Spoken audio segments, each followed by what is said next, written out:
கர்த்தருடைய பரிசுத்த நாமத்திற்கு ஸ்தோத்திரம் உண்டாவதாக. கர்த்தராகிய இயேசு கிறிஸ்துவின் நாமத்தில் உங்களுக்கு கிருபையும் சமாதானமும் உண்டாவதாக.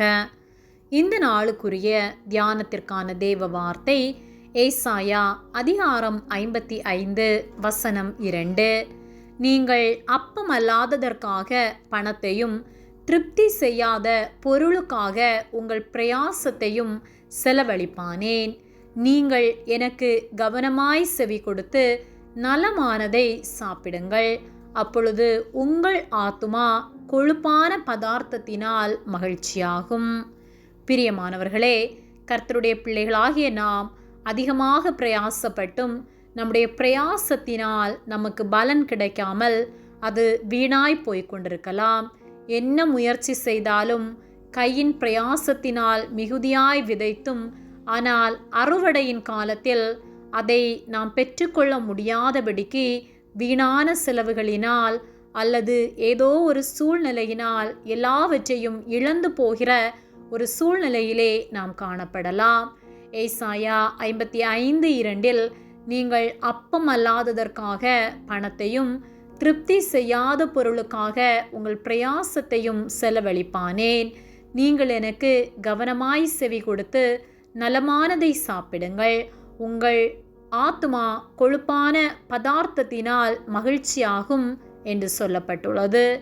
நாம் வீணாய் பணத்தை கொடுத்து நமக்கு திருப்தி செய்யப்படாத ஒரு பொருளுக்காக நம்முடைய பிரயாசத்தை வீணாக்கி செலவழித்து கொண்டிருக்கலாம். நாம் கர்த்தருடைய வார்த்தைக்கு செவி கொடுத்து கர்த்தருடைய வார்த்தையை கை கொண்டு அதன்படி நடக்கும்போது நம்முடைய வாழ்வு செழிப்பாகும் என்று கர்த்தர் சொல்லுகிறார்.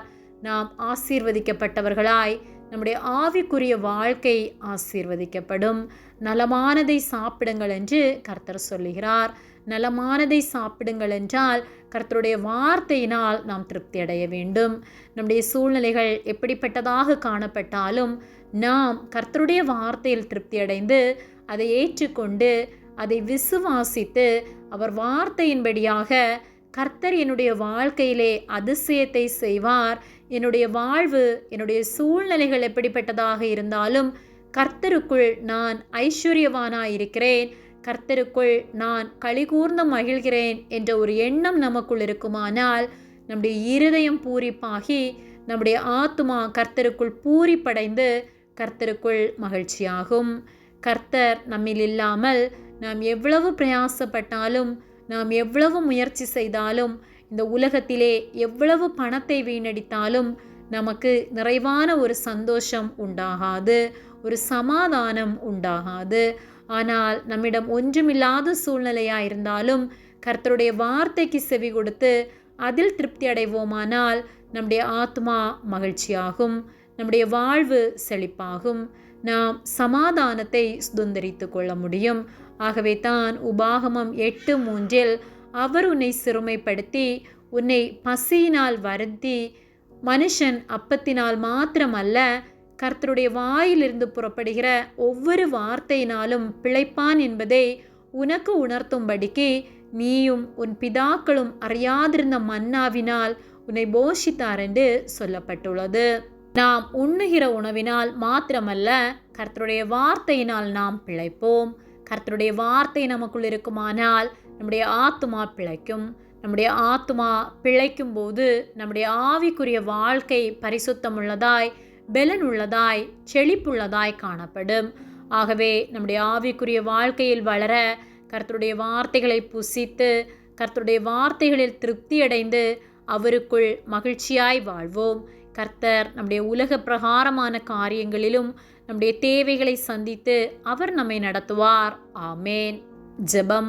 எங்களை அதிகமாக நேசித்து வழிநடத்தி வருகிற எங்கள் அன்பின் பரிசுத்த பிதாவே, இந்த நாளையும் நாங்கள் காணும்படியாக நீர் எங்களுக்கு ஜீவனை தந்து தயவு பாராட்டி எங்களை பாதுகாத்து பராமரிக்கிற உம்முடைய அன்பிற்காக நாங்கள் உமக்கு நன்றி செலுத்துகின்றோம்.